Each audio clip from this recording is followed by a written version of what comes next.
I'm Lance Richardson, and this is the story behind my book.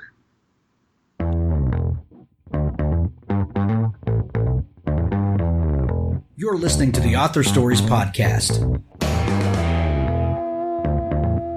bringing you the story behind the stories and the storytellers. Margaret White, Terry Brooks, Sheena Kamal, Matthew Quick, J.T. Ellison, Walt D. Williams, Brad Thor, Corey, Dr. O, Brandon Sanderson, Robin Mom, Ernest Klein, Tim Butcher, Sherwin Harris. Visit hankgarner.com for archives of all the shows. Today's guest is I'm Lance Richardson. Well, happy spring, everybody, and welcome to the Author Stories Podcast. If you go to hankgarner.com, we've got a new site design I think you're going to like. It's easier to dig through all the archives of the show. And as always, there's a little search box on the right-hand side and a box where you can sort them in a long list, and you can find an author interview that you like. Also, subscribe to the show. There are buttons over there in the right-hand sidebar as well. If you would like to support the show, there is a link in the right-hand sidebar where you can donate to the show. If you'd like to drop something in the Author Stories tip jar, there's also a link in the top sidebar where if you would like to advertise your product or service in the show, you can do that as well. Thank you so much for listening, and as always, please click on the Amazon links in the show notes and support the authors that come on, and we do appreciate it.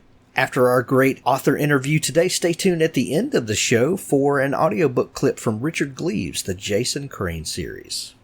Hey authors, you need an editor in your life. And not just an editor, but an editor that understands you and gets what you're trying to accomplish. That's why you need to visit my good friend Scott Woodley at marlowemoss.net and let him take a look at your work. He'll give you a free sample edit. Scott can help you be the best writer you can be. Visit him at marlowemoss.net. Inspired sentences and polished paragraphs for print-worthy books at competitive rates and always on time. Offering a full range of editorial and ghostwriting services to self-published and traditionally published authors. Turn your ideas into words and see your dreams become books. Well, thanks for joining me again for the Author Stories Podcast, where I bring you the story behind the stories and the storytellers. Today, I'm really excited to have Lance Richardson. Let me run over that again. I'm really excited to have Lance Richardson on the show with me today. Lance has a brand new book out. It's out now. You can go get a copy of it. It's called House of Nutter, The Rebel Tailor of Savile Row. Welcome to the show, Lance. Thanks for having me. I'm glad to be here. I'm excited to have you, Lance. We begin each show with the same question, and that question is, what is your first memory of wanting to be a writer or storyteller? Oh, wow. That's a very good question. Actually for me it was, so I'm from Australia, so our school system is a little different down there, but I have this vivid memory of being in the first grade and picking up a book and for the first time ever being able to actually read the sentences in it, like not just read individual words, but actually, read this thing as though it was a book. And I remember being kind of so amazed at my ability of doing that, which seemed to sort of come from nowhere, that I fell in love with it. I remember even then in first grade really sort of sensing that this is what I wanted to do. And through my life, I guess I waxed and waned on having other career ideas, but it was always there and always sort of the thing I came back to. So it was there from an early age. Wow. So you grew up in Australia. Yeah. What was your career path? We talk a lot about, writing, and I ask people that question because it always seems to connect us to an earlier time where the love of writing and communicating with people and telling stories comes from a very primal place, almost, that it's before it gets trapped up in all of the stuff about writing. There's just a love of telling people stories and opening other people's eyes to to some other time or place or people. And but a lot of us then pursue other careers while we work on writing or before our eyes are opened back to writing. It's for a lot of us comes a little later in life. What did you decide to pursue career-wise as you got out of school? Well, I think writing is one of those things where there's not really a kind of a single way of becoming a writer, and it seems to me that everyone has every writer that you would ever speak to has a wildly different story about how they became a writer. And for me, I said before I always wanted to be a writer, but I didn't really have a sense of how you could do that and make it something that you could make a living out of and do as the thing that you do. So I went to university in Sydney and I studied anthropology actually and social sciences. But while I was there, I really kind of got into travel, and it's a sort of a cliche that Australians like to travel, but it's true. And I started doing some small writing gigs for kind of local travel magazines, and then eventually, rather maybe sort of above my station, but I wrote to the editor of the national newspaper, which is called the Sydney Morning Herald, and I basically just sort of wrote to her and said, "Oh, you've never heard of me, but I'm this amazing travel writer, and you have to hire me," which was complete rubbish, but you fake it till you make it. And then she took a chance on me and kind of sent me on some local assignments, and then sent me overseas. I was very lucky to get to go to Switzerland. And then kind of just took off from there. And I was a travel writer for many years. And the good thing about travel writing is it lets you really write about anything you want, because as long as it's, in a country that's not your own, you can kind of argue that it's travel writing if you sort of frame it the right way.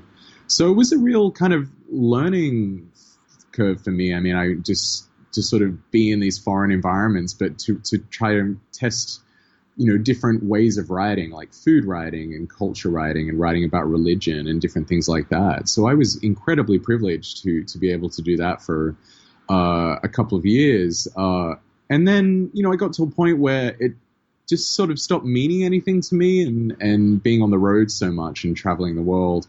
I think when you find yourself in business class flying over Africa and it doesn't mean anything to you, it means there's something wrong. Like there's something wrong in that situation. And for me, it was because I was doing all these amazing things, but I was by myself all the time. So I didn't really have anyone to share it with. So I decided that I was going to stop and I was going to sort of readjust. And I actually went to NYU and did a master's degree in, what they call at NYU literary reportage, which is just basically long form journalism like the New Yorker. And, that went for a few years. And then out of that, I sort of, there was a different book that kind of didn't come to anything. And then eventually this one. So it wasn't really, I think, as I said before, like no writer has sort of a straight path, I don't think. And for me, it was very meandering to get to where I am now. And, God knows where I'll be in 10 years' time.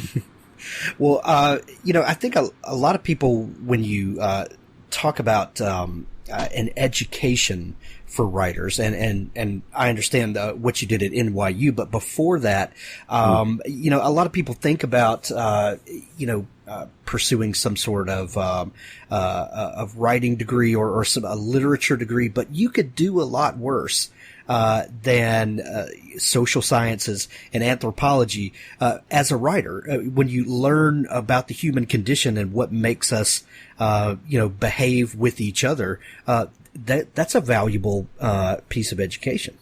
Oh, absolutely. It was, for me, in some ways more valuable than the journalism program, which, had values, absolutely. But, at the sort of base level of understanding different cultures and different people, which in some level is what any type of nonfiction journalism is, it was completely invaluable for me and has inflected everything I've done, including this book, which seemingly has nothing to do with travel or sort of anthropology, but the skills and the sense of exploration, being interested in things that are very outside my own experience, has really influenced who I am as a writer. Yeah. Well, it really is an anthropological look at the culture of the 60s, 70s, 80s. This really interesting snapshot into this subculture that becomes culture. And so how did you get introduced to the Nutter brothers, and when did you start realizing that this was going to be a story that people would be interested in hearing? Well, there's really two stories here. It's how did I get introduced to Tommy Nutter, who's the tailor on Savile Row that the book is titled after. And then there is the other story of how I met his brother, David Nutter, which I'll come to in just a minute. Tommy is very famous in his niche world, and maybe a little forgotten for reasons that I talk about in the book, to do with HIV/AIDS and the sort of cultural forgetting that has happened around that. But I originally came to him because a very good friend of mine is interested in people and stories herself, and came across him and this interesting story of him being declined entry to a party at the Tate Gallery in London and responding by running across the road and throwing himself into the Thames, which seemed, very kind of a bit of an extreme reaction. And it seemed kind of a bit kooky, and I was just sort of, my interest was piqued. So I started doing some basically preliminary research, not really expecting to find that much. And just the more I read about him, the more intrigued I was. And, for me as a writer, I don't really have a beat. I tend to sort of go with intuition, and I don't always understand why I'm interested in something when I start a project. And for me, the project is half of what I'm interested. What I'm doing is trying to understand why I'm even doing what I'm doing in the first place. So, I kind of started reading about him. I started researching him. I put out feelers to do some interviews with people. And one of the people I kind of reached out to was his brother, who I found on LinkedIn of all places. And we arranged to meet on the Upper West Side in New York. And this, 77-year-old man in a Rolling Stones t-shirt, walks into the coffee shop. And I thought he was crazy. He struck me as a very eccentric, strange guy who sort of made these very sort of vague references to John and Yoko and to people like that. And I couldn't really make heads or tails of it. And I still have my notes from that meeting. And in my notes, it says something like, "Is David going to be a problem?" ? Because I just saw him at that time as a source. I didn't really see him as kind of a major character in the book or anything. And it really was sort of over time as I initially sold a book about just Tommy Nutter and about Savile Row and this sort of culture of tailors and also his life. And it was really over time, David would come over to my house and start sharing his memories. And he would just turn up to my house with a box of photographs of like Elton John's 1976 tour or something. And slowly he started to tell me his own story. And I realized that actually that this was a story about two people and that his story was just as interesting as Tommy's. So it was a real evolutionary process. It was not kind of what it is now is not what it was when I sold this book. And these two characters, it really does add another dimension to the book because, first talk about the role that the two brothers played. You've got Tommy, the tailor, and he's dressing all of these celebrities, but then his brother David is documenting all of this. Talk a little bit about them. And how their relationship worked together. And you said that you realized that this was going to be a story about two people. And kind of how did that realization come to you that this was going to be more than what you originally thought? Yeah. So, the two Nutter brothers, they were born during World War II in Britain. And they were born into the working class. Their parents were very working class. And they pulled themselves up out of the working class through the strength of their creativity. And that's something that, was happening a lot in the 60s, is when people talk about the swinging 60s, what they're often talking about is this idea of young people kind of using their creativity to sort of make new things. And the Beatles is obviously the prime example of that. So they were part of this movement of young people kind of coming up in the post-war prosperity that started to come in the 60s.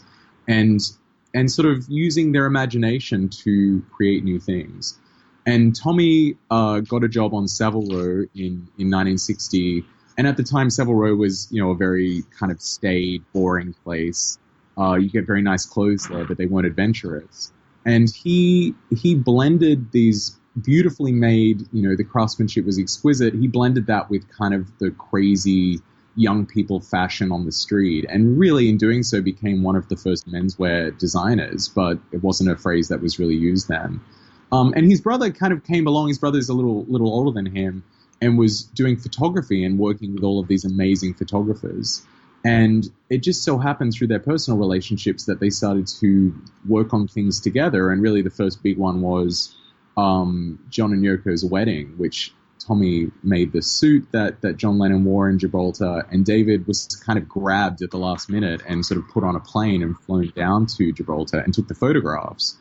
And it wasn't, the sort of major theme through all of this is that they didn't plan anything. Like, they were completely, in some ways, very Forrest Gump-like. They just kind of found themselves in these amazing moments of cultural, sort of what we consider sort of, these incredibly important moments of pop culture history, and they just happened to be there or sort of pulled into it at the sort of sidelines.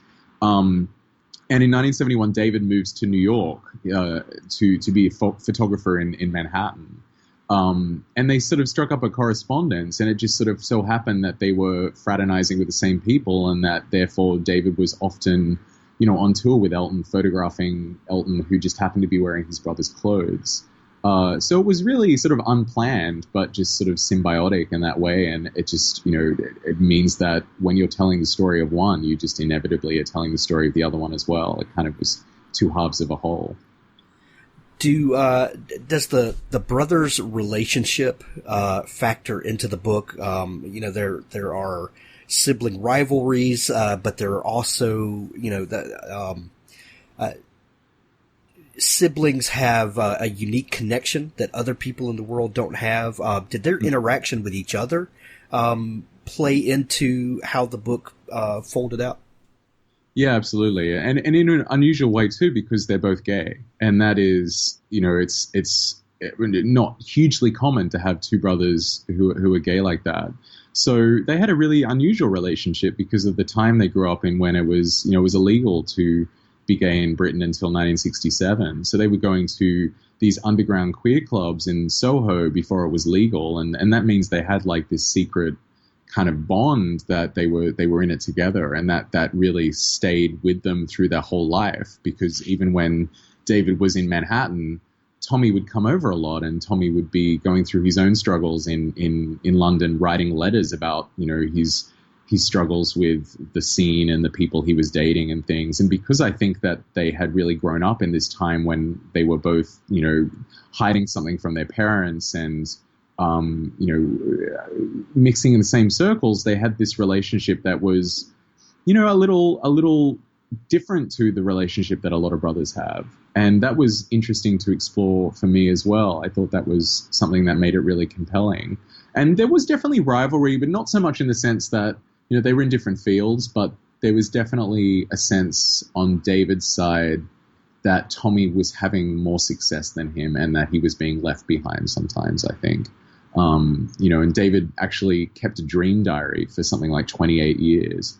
And he wrote it down. It was like Freudian dreams that he'd have, and you could see the concerns sort of coming through these dreams in ways that were often more articulate than the other half of the diary, which was the day diary, where, he would dream about Tommy being more successful than him, and him feeling really depressed about that and things like that. So it was a very unusual relationship, but kind of vivid and fascinating to dig into and write about. The book has some amazing photographs included in it. Were these all David's photographs?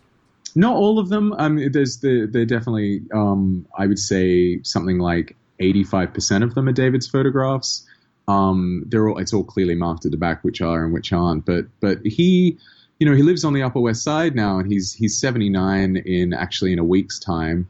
And he's, surrounded in his apartment by these extraordinary photos, many of which have never been seen before. And he was very generous in sharing them with me and allowing me to illustrate the book using them in a way that, is maybe a little unusual, because I tried to use photographs in this book, not just kind of as an accompaniment on the side, not sort of just as like side decoration, but as part of the storytelling, because I think some of them are so unusual and so interesting that I wanted them to be woven into the text and kind of be telling the story. So, in some ways he's telling the story too, because they're his photographs. But he's very generous to let us use them, and they're really special. I think people are going to be really interested in them. Well, it's a really unique composition. The way that you do use the photos to highlight things, because your narrative style really drops you into the thick of it. And I'm not don't mean to judge your age, but I don't feel like you are old enough that you personally experienced a lot of this scene. No, I really not. I was not even an inkling in my parents' eye while this was happening. Right, exactly. But you tell it in a way that it's almost like you're an on-the-scene reporter. And the in a way, photos could take away from that, in that you're painting the picture in your mind as you're kind of on the street reporting. And the pictures could pull you out of that, but they're a really great complement to it. And I think some of it goes to just the surreal nature of some of the photos, that, the people and characters, and, it's crazy. But how did you, get the feel for the text, so that you do come across as being kind of an on-the-scene reporter in a time that you personally didn't get to experience? Yeah, I think that's a really good question. That was a very deliberate choice. I admire biographies. I don't necessarily always find them the most stimulating things to read. And I wanted to produce a book that matched in color and glamour and sort of temperature, if you will, the brothers themselves. I wanted to kind of write something that did their lives justice. And if I wrote something that was, a very academic studied book, you might get all the information you need about them, but it wouldn't necessarily accurately reflect who they were. So I made a very conscious choice that I wanted it to read, almost novelistic in some parts. Very, very kind of chatty and breezy.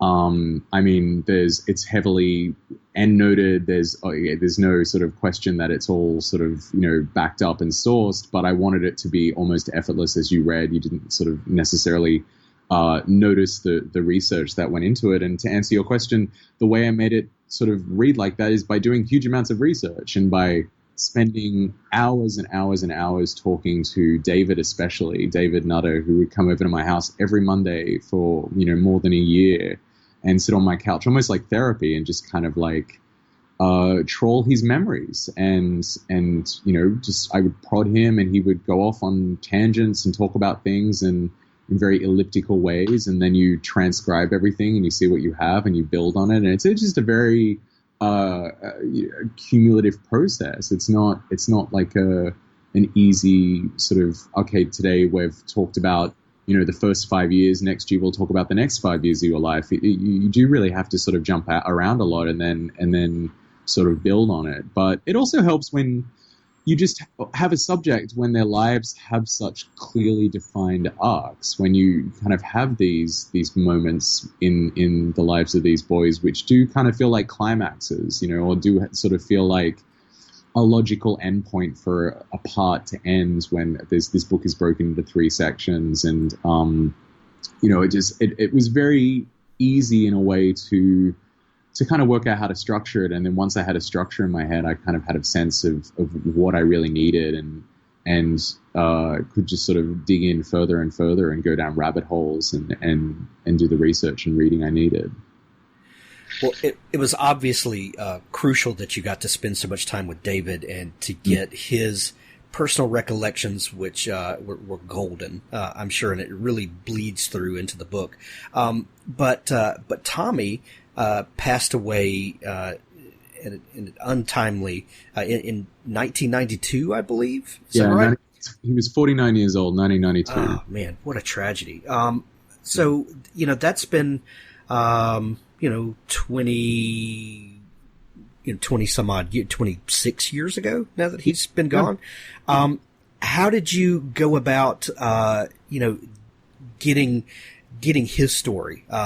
Because, one, as we know, that the farther we get away from someone's passing, the tendency is for people to be replaced in our collective memory and, things like that. How did you start looking into Tommy other than your conversations with David?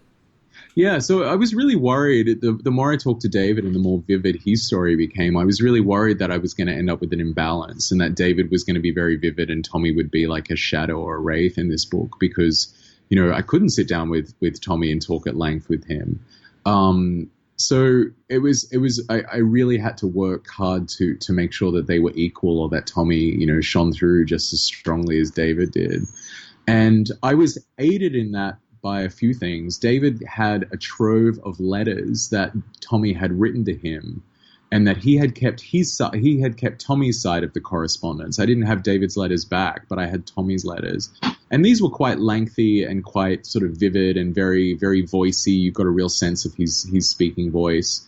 So I had these letters and I had basically David's diary so I could keep track of Tommy's coming and going from New York.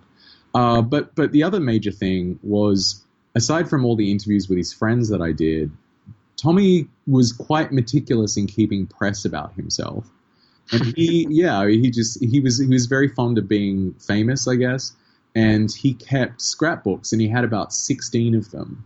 And every single thing that was ever written about him in his life, he kept in these 16 scrapbooks. Which David has and David gave to me. And so I was able to chronologically arrange all of these articles, most of which Tommy, speaks in and was interviewed for, and kind of like string together a story and his voice out of these news reports and out of these, fragments that I had. And I also had a few, aborted autobiographical things that he started to scribble down. So you really sort of just have to be very diligent about your research and about your organization. And his voice was all there. It was just scattered. And I kind of had to almost like a document that had been shredded and sort of painstakingly sit there and tape all of the strips back together to create this portrait of him.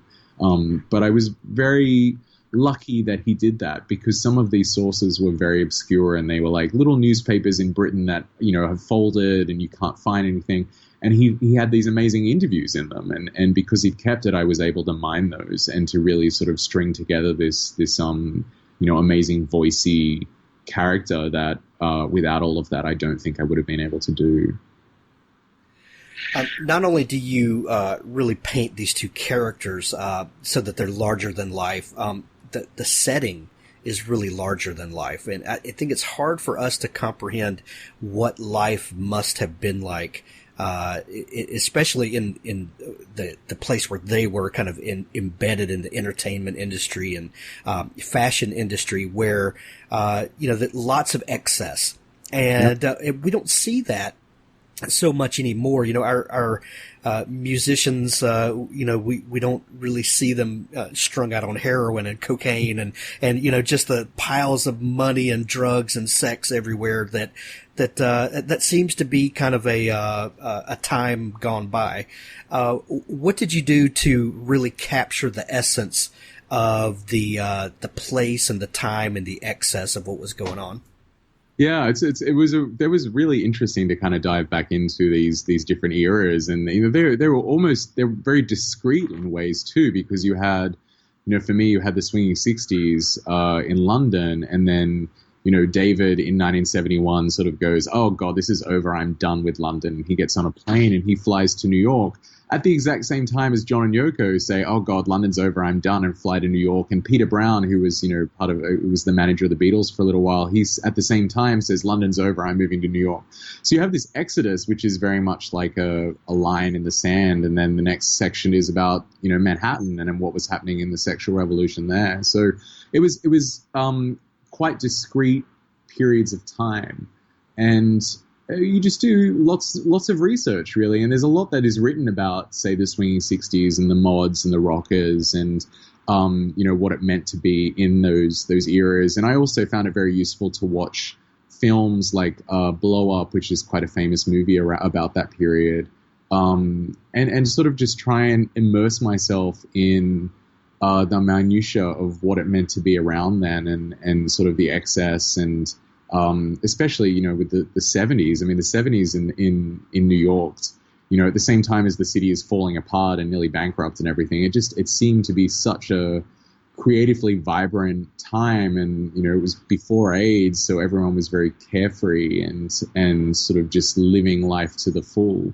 So it was so thrilling and kind of interesting to dive back into that. It was never a chore to read about any of that. If anything, it actually made me kind of sad, because, you know, I would read all these things about, you know, New York in the 70s, and how, you know, at the same time as it was a big old mess, it was just also, you know, very exciting and interesting. And then, you know, I would leave the library or leave my apartment, and it's, you know, now I live in corporate Manhattan, which is in some ways not at all sort of vibrant and kind of exciting in the ways that it seemed to be. So, yeah, I was quite happy to read as much as I possibly could. And, you know, it also helps to talk to people, right? I mean, a lot of the people who lived through this are still around. And they love talking about, you know, the crazy things they got up to, and what it meant to be on tour with Elton John, going to Barbados, and you know, and him deciding that Christmas was cancelled because he was in a strop and he was angry about things. So it was just really, really great and fun to talk to these people, which makes research, you know, if you're enjoying the research, I think it not only makes the process easier, but it really comes through on the page. Like it's if you're bored by what you're writing about, like, the reader's going to know. They're going to know immediately. Yeah. How do you feel like your time as a travel writer and your time as a journalist equipped you to write this book? Well, I think part of it is that sense of, you know, both travel writers and journalists often have to drop into scenarios and situations that they don't really know very much about, and they have to accrue knowledge very quickly, you know, about any sorts of subjects, regardless of, you know, as a travel writer, and just all sorts of things I'd write about all the time.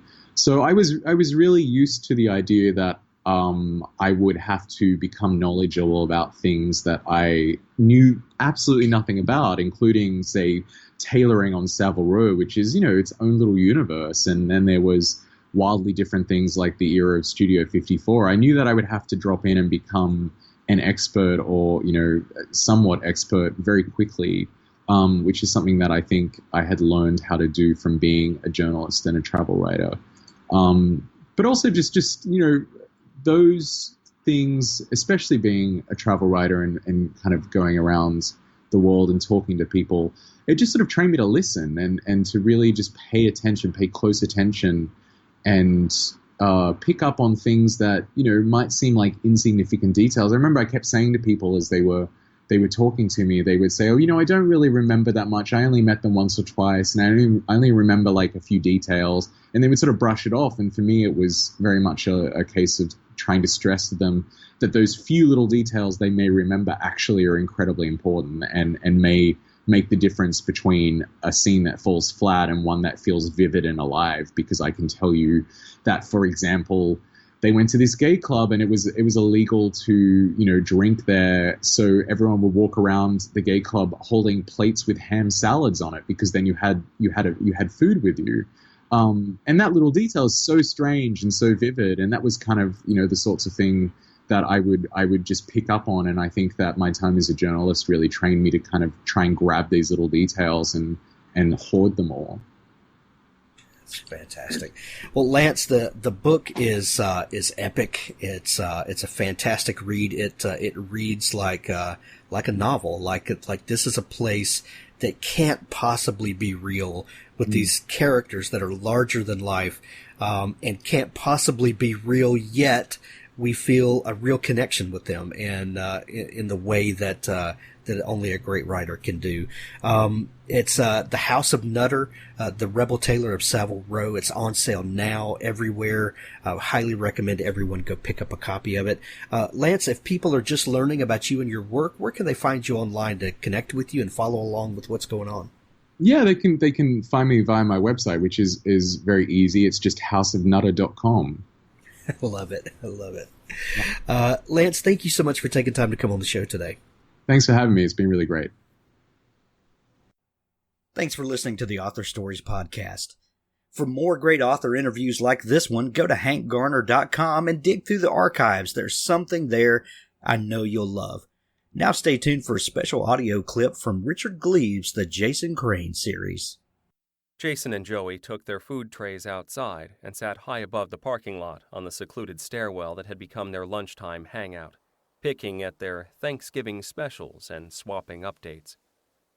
They were almost finished eating before Jason managed to screw up the courage to say what he needed to. "I want to apologize." Joey looked puzzled. "What the hell for?" "Because your coma was my fault." "Yours? The horseman beamed me. You didn't." "Hey, want to see something cool? Look what I found on my phone." Joey produced the device, hit a few buttons, and swiped his finger. An orange circle hung in a field of black, overexposed, something that had been moving fast when the flash caught it. "I was trying to get his picture, right? Like an idiot? Well, I didn't get him, but that is the pumpkin he threw at me." Jason stared at the blurry orange shape for a long time. "Cool. Cool? Can you imagine if we actually got a picture of the Headless Horseman? We'd be famous by now." He pocketed the phone. "Hey, do you want the rest of this turkey? It looks like bologna." "Tastes like bologna, too." He speared the slice anyway. "Look, this is going to sound weird, but I think I made you a target." "What do you mean?" "I made you a target by telling you about my gift. It's some sort of magical rule. If we reveal ourselves to a normal person, whoever we tell becomes a target for ghosts. And usually, they die." "And you told me anyway?" "No, I'd already told you. There was no way to untell you. Don't be mad. It all worked out, right? Right?" Joey's expression had darkened. "Give me a second here. And there's a bright side." "What bright side?" "Now you'll have a gift, too." "Me?" "That's what your coma was. Some kind of transition. You got targeted, but you survived. You'll be a founder now, like Ichabod. You'll pass your gift to your kids like he passed his to me." Joey looked worried. "What kind of gift will I get?" "People get gifts that complement their natural abilities. It could be anything." "Anything? So, I could read minds?" "I guess." "Turn purple and levitate?" "Probably not. Something that expresses the essential you." "Then I'll have an actor's gift. What's an actor's gift?" Jason shrugged. "Super narcissism? Shut up. So you're not mad?" Joey was shaking with excitement. "Mad? This is the coolest thing ever! We'll be like the dynamic duo, fighting supernatural foes up and down the eastern seaboard." Jason laughed, feeling epic relief. "I thought you'd be pissed." "Nah. What's a little coma between friends?" He took a bite out of a Nutter Butter, grinning madly. "I'm going to be a superhero." "But you can't tell anyone." "Why not? Weren't you listening? Everyone we tell dies. You can't talk about your gift to anybody." "But if they were targeted and lived, we could have our own X-Men." "Yeah, or all your friends could die. Do you want to risk that?" "No, I guess not. But I don't do closets very well, you know? I came out at conception." "Promise to keep it to yourself." Yeah. Joey shifted sideways and walked his sneakers up the brick. "So, the essential me. Ooh, I know what gift I'll get. I'll get a singer's gift." "What's a singer's gift?" Jason shrugged. "Superhuman drug tolerance?" "Shut up!